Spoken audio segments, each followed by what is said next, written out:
tous, alors aujourd'hui on se retrouve pour une nouvelle vidéo sur la culture japonaise traditionnelle. On va parler des temples bouddhistes. Vous êtes prêts?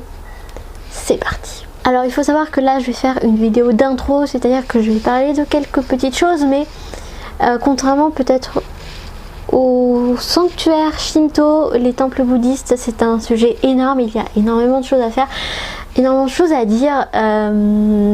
Les temples sont vraiment souvent très différents, il y a énormément de bâtiments différents qui existent, donc ça va être difficile de parler de tout.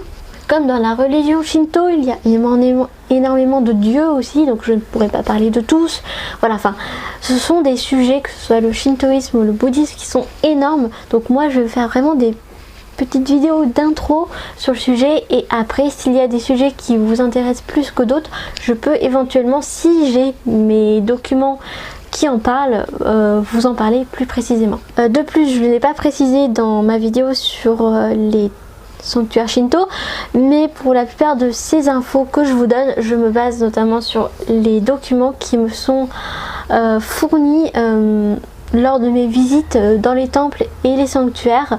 Souvent les temples, souvent ceux qui sont payants, mais même des fois ceux qui ne le sont pas, proposent en fait des petits fascicules pour expliquer l'histoire du temple, et souvent des explications sur le bouddhisme ou le shintoïsme, etc. Donc je me base souvent sur ces fichiers là pour pouvoir vous donner un maximum d'informations, notamment pour vous montrer à quoi correspond en fait un temple bouddhiste.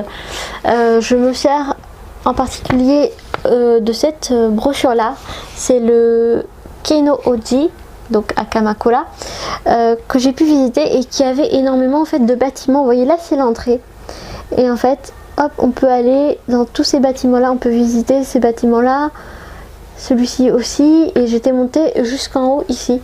Donc souvent, vous voyez, les temples nous proposent des petits fascicules comme ça avec des explications sur les différents bâtiments ou sur la religion en elle-même. Donc je trouve ça super intéressant de vous faire partager ces infos. Tout d'abord, on peut traduire le terme temple bouddhiste en japonais par Dera ou Ji, parce que c'est le même caractère japonais. Donc en fait on va prendre le nom du temple et lui associer un de ces deux termes. Par exemple, comme je vous ai montré tout à l'heure, le Keino-o, c'est le Keino-o-ji. Voilà. Mais il existe aussi par exemple Asedera, que vous verrez aussi dans mes vidéos à Kamakura. Donc voilà, Asedera, Keino-o-ji, ce sont des temples bouddhistes. En parlant du nom du temple, il est souvent composé de trois grandes parties. La première, le Sango, est en fait souvent le nom de la montagne qui est associé au temple. La deuxième partie, c'est le Ingo, qui est en fait le nom du cloître. Et enfin, il y a le Sanin Jigo, qui est en fait le nom du temple. Alors il faut savoir qu'au Japon, que ce soit les temples bouddhistes ou les sanctuaires Shinto, il arrive parfois qu'ils soient ensemble, un petit peu mélangés, qu'on retrouve des éléments Shinto chez les bouddhistes et des éléments bouddhistes chez les Shinto. Par exemple, il arrive que dans les sanctuaires Shinto, on trouve de l'encens, alors que l'encens à la base est plutôt quelque chose du côté des bouddhistes. On retrouve notamment beaucoup de tori, de portes, au début du temple, au niveau des temples bouddhistes, alors qu'à la base c'est plutôt Shinto. Et c'est dans ce contexte-là qu'ont été mis en place les Jinguji, qui sont en fait des complexes à la fois de temples et de sanctuaires, puisque Jinguji, ça veut dire sanctuaire, temple.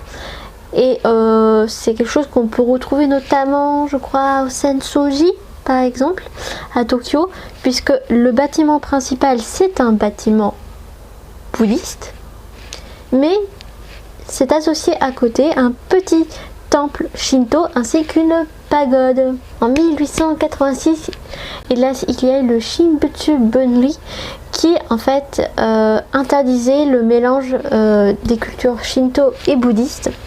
Et du coup, en fait, il a fallu dans chaque grande structure décider si c'était un temple ou un sanctuaire. Et du coup, à cette période-là, il y a eu en fait